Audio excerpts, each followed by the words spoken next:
The Samsung Galaxy S24 Ultra embraces what it means to be Ultra, a phone that transcends the smartphone category. It offers more than any other phone and somehow manages to improve upon last year's Ultra in every way.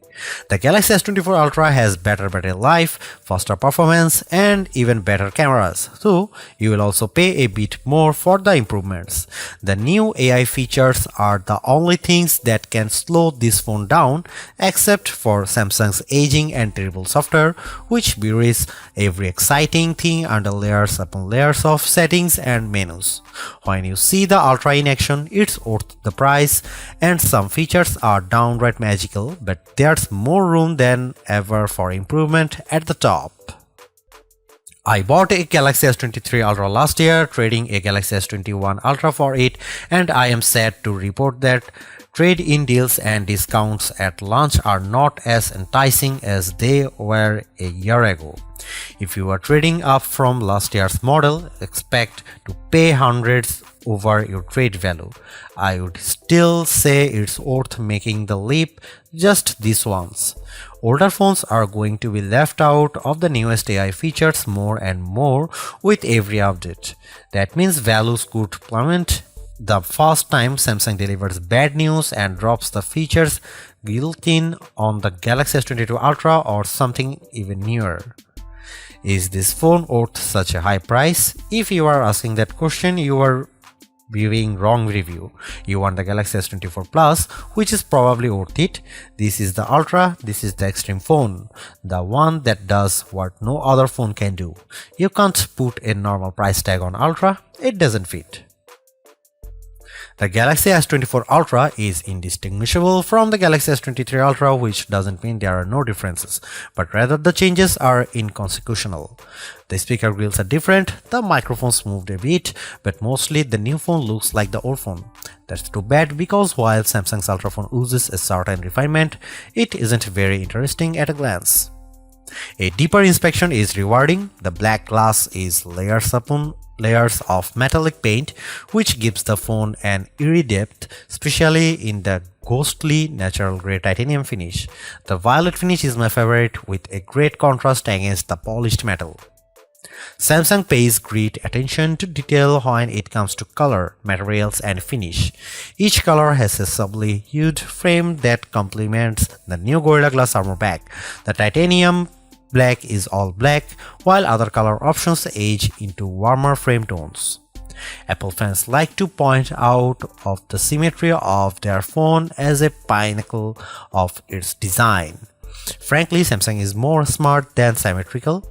I prefer having power and volume buttons on the same side. It means I don't fill my photo gallery with accidental screenshots every time I grab my phone. Like Apple, Samsung has opted for titanium on the frame this year, but it doesn't make as much difference as it does on my iPhone 15 Pro Max. The Pro Max managed to shed considerable weight this year versus last year, about half an ounce. The Galaxy Ultra, it's a single gram lighter at most. If you have never played with an Ultra, you really need to pick one up and pop the pen. Did you know the S Pen clicks? There is no reason for it. It could just pop out, spring-loaded, but instead the S Pen has a clicky top that is extremely satisfying. Oh, the S Pen is also motion sensing stylus with a Bluetooth camera remote button, but Samsung hasn't neglected the clicky top. Of course, the S Pen isn't just built for fun, it's one of the most surprisingly capable accessories ever. It is as precise as a professional drawing tool, not like a big, clumsy, rubber-tipped stylus that you can buy for an iPhone. It also has Bluetooth built in, so the side button can act as a remote control for other features on your phone, especially the camera. That's right, the Galaxy S24 Ultra ships with a remote camera shutter release, which is an accessory I actually bought to go with my Nikon DSLR. The Galaxy S24 Ultra is flat this year, ending a run of screen curvature that began with the double black diamond slope of the Galaxy Note Edge and subtly resolved itself into a signature Samsung look that refined and reduced the effect of the bezel around the edges. On the front and back, Galaxy S23 Ultra has gently rounded curves that make the phone feel much nicer to hold. The Galaxy S24 Ultra is more sharp, and though it isn't uncomfortable, it feels conspicuously big. The display on the Galaxy S24 Ultra is excellent, as good as you'd hope to find on a premier smartphone. It's huge, bright and colorful, especially using the vivid color tone option. There are plenty of adaptations for this display, including adaptive brightness and color tones that measure ambient lighting and adjust the display to look its best. In bright outdoor light, the display can boost to a stunning 2600 nits, which isn't quite the brightest you can find, but you won't need any brighter. Even more interesting might be the extra dim option. The Galaxy S24 Ultra can maintain good color fidelity even down at 1 nit of brightness. That's dim enough that you could almost check your messages in a movie theater, but then you'd be an extra dim ultra jerk, but you could. There is an always on display mode, but Samsung also still makes its unique S View cases, which provide a small window for time, weather and notifications peeping through a wallet cover case. It's a very cool case feature that Samsung never abandoned, even if we haven't checked them out for a while. Could the Galaxy S24 Ultra display be any better? Absolutely. There are phone displays that can reach 144Hz refresh rate too, that may be faster than a human eye can actually see. It would be nice to Samsung to give up the fight against Dolby Vision on its phone displays and TV sets. If you watch a lot of Netflix, shows looks better when you compare a display with Dolby Vision against a display without. It seems like a silly omission for Samsung not to support Dolby's HDR video standard when it supports Dolby Audio. It has become abundantly clear that Samsung is focused entirely on hardware and has no interest in improving its software. The software on the Galaxy S24 Ultra is terrible and One UI is becoming unusable. Even the simplest features are bogged down with options and menus, and Samsung can't seem to make a single decision about what's best for its users. I am going to give Samsung a year to fix its software problems, though I suspect it will take 2 years or more to dig out of the current mess. Everything that was wrong with Samsung software has gotten worse, and the problems infect every new edition like a disease. The Galaxy S24 Ultra is loaded with features, but where do you find them? Where do you find the new AI translation tools or set up the AI feature that rewrites your text messages? Where do you turn an AI to edit photos or AI to summarize a web page? All in the same place, sadly. All of the new Samsung Galaxy AI features are buried in settings, and they are not at the surface. There are 22 different options in the settings menu.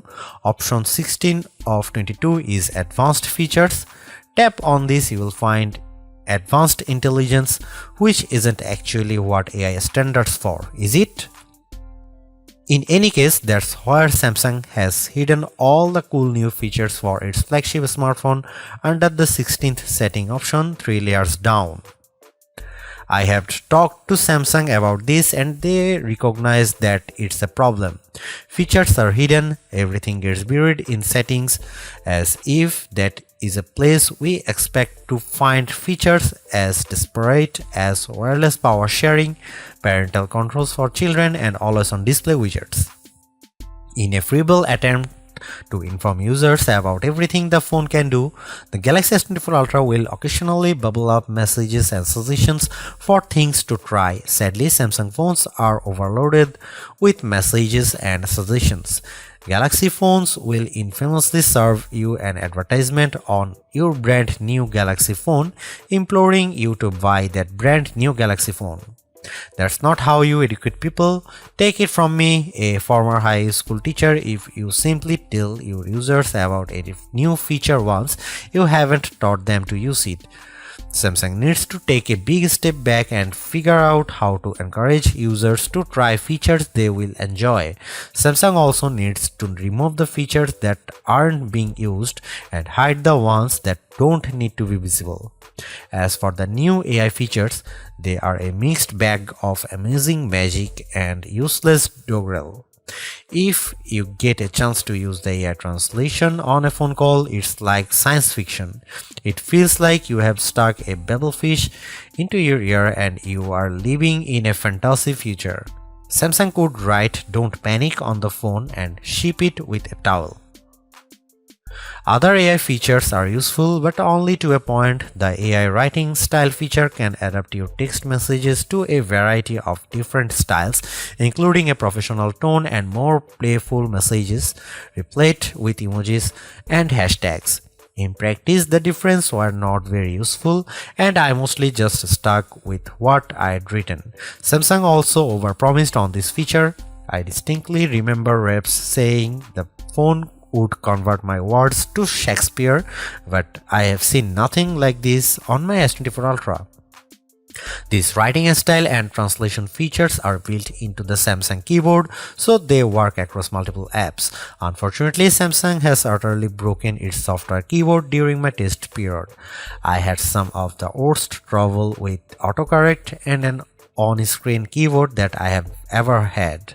The keyboard would often capitalize words in the middle of a sentence for no reason. Even worse, it would autocorrect partial words and automatically insert some nonsensical phrase or string of characters into my typing. While typing contractions, most keyboards are smart enough to insert the apostrophe, but on the Samsung keyboard, the autocorrect tried to insert whole new words after my contraction. It was making up content out of context, and it was completely wrong. When I went back to change the error, the keyboard was quite unfriendly.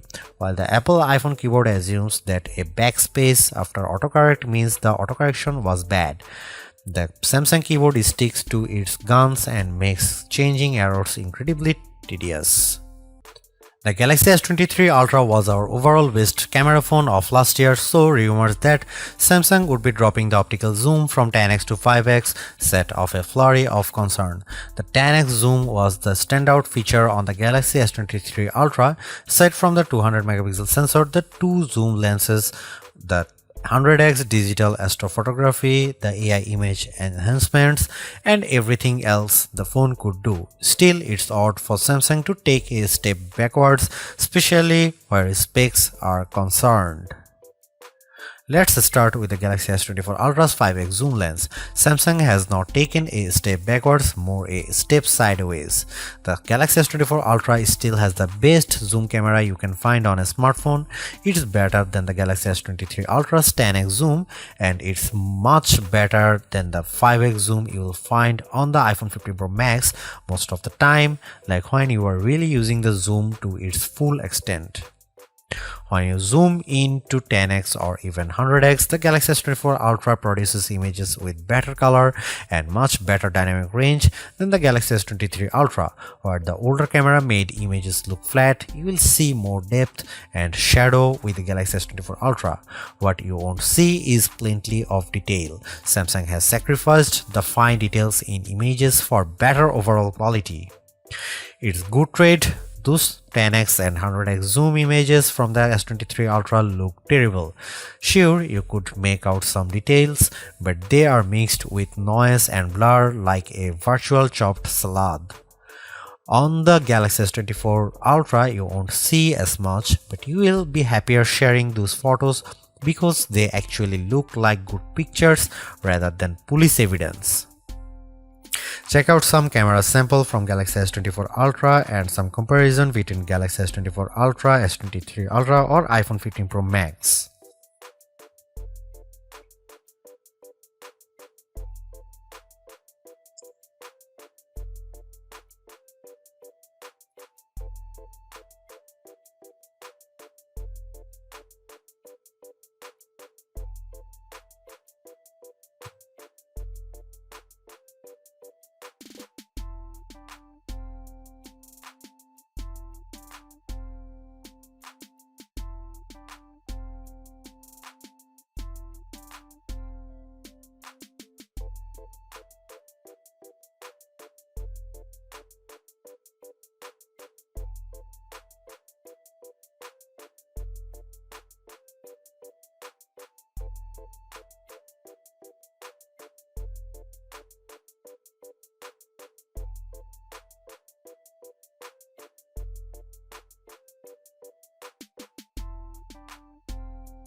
Ever since Apple started making its own bionic chipset for the iPhone, we haven't seen an Android phone that could beat Apple's best iPhone in raw performance. That ends with the Galaxy S24 Ultra. The Ultra is just as fast as the iPhone 15 Pro Max, and in many ways, it's even faster. You may never notice the performance gains, but I have to give credit where credit is due. Qualcomm and Samsung have managed to top Apple's silicon for the first time in years. What does that mean? In the real world, everything that you could do on your smartphone, you can now do faster. If you play games like Call of Duty Mobile or Genshin Impact, you can play at the highest settings and experience fluid frame rates and stutter-free gaming. Pair your game with an Xbox or PlayStation controller via Bluetooth and you will be destroying noobs on pathetic pixels and cheap Motorola phones in your multiplayer arena of choice. Seriously, having a phone that responds so quickly to your commands and movements is a huge win for multiplayer games. Is the Galaxy S24 Ultra a gaming phone? Then you'd better believe it. I tested the Galaxy S24 Ultra against the Asus ROG Phone 8 Pro, a phone that is truly made for gaming. The Galaxy S24 Ultra had no problem beating the ROG Phone 8 in every metric, even producing a higher frame rates on the newest games. If gaming is not your thing, you can still feel the performance benefits. I edit photos in Adobe Lightroom, and on my Galaxy S24 Ultra I can move the adjustment sliders freely and watch my photo change in real time. In side-by-side tests using the new Adobe Intelligent Masking features, the Galaxy S24 Ultra was able to find and select my foreground subject in seconds faster than my older Galaxy S23 Ultra. The only features that cause a delay on the Galaxy S24 Ultra are the new AI features, and that's ironic. For the first time in years, Samsung's commands a lead over its rival Apple, but it loaded the Galaxy S24 Ultra with AI features that Apple has skipped so far. Instead of feeling like everything moves faster on my Galaxy, I have to wait while the AI composes new text messages or makes edits in the photo gallery. Those features aren't worth the wait if there was no waiting. If writing suggestions appeared in real time the way Adobe Lightroom changes my photos, I'd be amazed by the AI tools and I'd use them more often. Instead, every time I see the AI starts logo appear, I see a stop sign. You won't find a phone with longer battery life than the Galaxy S24 Ultra. In our lab testing, which involves continuously browsing the web on 5G until the battery runs out, the Galaxy S24 Ultra in its default adaptive display mode lasted a huge 16 hours and 45 minutes. That beats the impressive 14 hours and 2 minutes the iPhone 15 Pro Max managed in our testing. It also outlasts the Galaxy S23 Ultra by more than 2 hours, as beats many other Android phones too. You'd have to buy a hardcore gaming phone with a massive battery inside like the Red Magic 9 Pro with its 6500 mAh cell to get any more battery life from your phone. Samsung didn't increase the size of the battery over last year's Ultra, it just improved power management on the Galaxy S24 Ultra so it saves more juice. The adaptive screen settings can be aggressive, but you can turn them off if you need a bright display all time. You can also adjust settings like screen resolution and processor performance to save more power. There are even more extreme options. Samsung used to have an ultra power saving mode, but now there's just another setting under the power saving features, letting you limit the apps available, turn off edge panels, dim the display, and generally shut down everything you don't need to conserve every watt. There should be a more intelligent power management option that reads your habits and adapts the power saving to the way you use the Galaxy S24 Ultra. Oh wait, there is a such mode and it's called adaptive power saving, but you will never find it. Adaptive power saving is buried under the settings menu, then under device care. Then you have to tap the battery graph, which is a button that doesn't actually look like a button, but trust me, it's a button. Then tap power saving, which also looks like plain text and not a button. Again, it's a button. Hooray! You are almost there. Just find the three little dots in the upper right corner, which is Samsung way to hide even more menus, and then you will finally be able to open the adaptive power saving settings. Why Samsung? Why? Why does it have to be this way? Why can't my Galaxy S24 Ultra come with adaptive power saving turned on by default? If this feature is so useful, why is it hidden beneath 5 layers of menus? Beneath buttons that don't look like buttons and sub-menus that are just cryptic dots. Enough is enough. Fix the software, or this is my last Galaxy Ultra. The Galaxy S24 Ultra charges at 45 watt, which is a respectable charging speed, fast enough to get you well past 50% if you only have a half an hour to charge your phone. In 15 minutes, my Galaxy S24 Ultra was just under 40% charged, and it took around 45 minutes to charge the phone completely. That's even faster than Samsung promises. There are phones that charges faster, like the OnePlus 12 that comes with an 80 watt charger. That phone can reach 100% charge in about half an hour, and OnePlus even has a super fast wireless charger that is capable of 50 watt charging. The S24 Ultra can handle up to 15 watt wireless charging, including the latest QI2 charging standard. The Galaxy S24 Ultra can also charge other devices wirelessly, and if you can find wireless power sharing in the settings menu, I will personally send you a price instead. Just add a wireless power sharing button to the quick settings menu if that's a feature you use often. Unlike the OnePlus 12, the Galaxy S24 Ultra does not come with a charger in the box, and if you want the fastest charging speed, you will need to pay attention to the charger you buy. You can spend a lot of money and get a big Walmart from Samsung, or you can do right thing to get Anker 713 Nano charger from Amazon for around half the price. A refreshed design does not make a true upgrade. New features, new technology, and lifestyle enhancing alternations do. And the Samsung Galaxy S24 Ultra has all of these along with seemingly every other features or specification bump you could want from a new phone. Not only is it worth buying if you don't already own a Galaxy Ultra phone, I'd even say it's worth buying if you have a Galaxy S23 Ultra. It's really that good. Obviously, you don't need to upgrade your Galaxy S23 Ultra, but it's heartening to discover Samsung hasn't just sent out a vogue refresh of its most expensive non-folding phone this year, which is really what it did with the Galaxy Z Fold 5 over the Galaxy Z Fold 4. The Galaxy AI stuff is being pushed hard, and while some of it is worth your time, it's not a reason to choose the Galaxy S24 Ultra on its own. It's a combination of all its parts, from the amazing battery life to the genuinely improved camera, that makes it a must-buy. Although I say it's even worth an upgrade from the year-old Galaxy S23 Ultra, I do think you should mostly go into the Galaxy S24 Ultra with the intention of keeping it for years. Quite apart from Samsung's efforts to use more recycled materials, the software update commitment, the sheer ability of the device, and the price bump all shout, keep me in all. Honestly, I don't think you will tire of the Galaxy S24 Ultra or reach its full potential anytime soon. Buy it and keep hold of it, as you simply can't do much better. Thanks for watching. See you in the next one.